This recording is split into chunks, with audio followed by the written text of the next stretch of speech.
आता पेट्रोलचा खर्च विसरा, घरी आणा इलेक्ट्रिक स्टायलिस्ट इलेक्ट्रिक गाडी। 100% भारतीय बनावटीची इलेक्ट्रिक्स ईव्ही इलेक्ट्रिक गाडी आता उपलब्ध। 5 वर्षांची वॉरंटी, आकर्षक कलर्स आणि स्पोर्ट्स डिझाइन। एकदा चार्ज करा आणि 100 ते 140 किलोमीटर पर्यंत रेंज।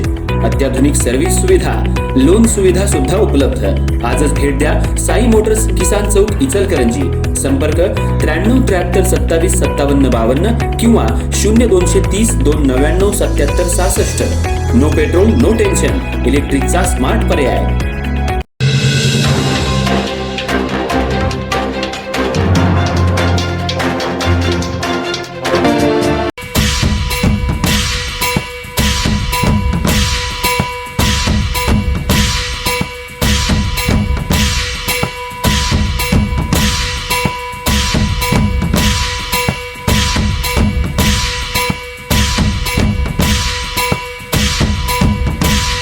हातकणंगले तालुक्यातल्या पट्टणकोडोली जिल्हा परिषद गटाचे सदस्य महेश पाटील यांच्या जात प्रमाणपत्रावरून मोठी घडामोड समोर आली आहे।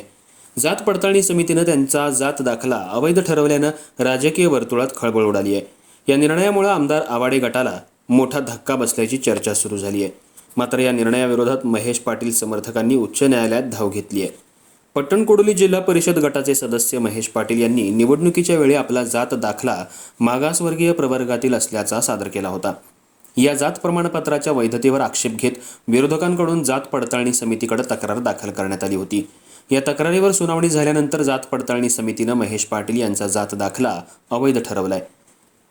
समितीच्या या निर्णयानंतर हातकणंगले तालुक्यात राजकीय वातावरण तापलं असून विविध चर्चांना उधाण आलंय।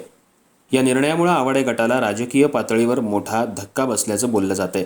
मात्र महेश पाटील आणि त्यांच्या समर्थकांनी हा निर्णय मान्य नसल्याचं सांगत या विरोधात उच्च न्यायालयात याचिका दाखल केली आहे।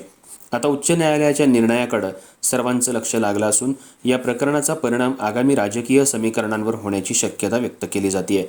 जात प्रमाणपत्राच्या वादामुळे हातकणंगले तालुक्यातील राजकीय वातावरण पुन्हा एकदा चर्चेत आलं असून महेश पाटील यांच्या पुढील कायदेशीर लढाईकडे राजकीय वर्तुळाचं लक्ष लागलं आहे।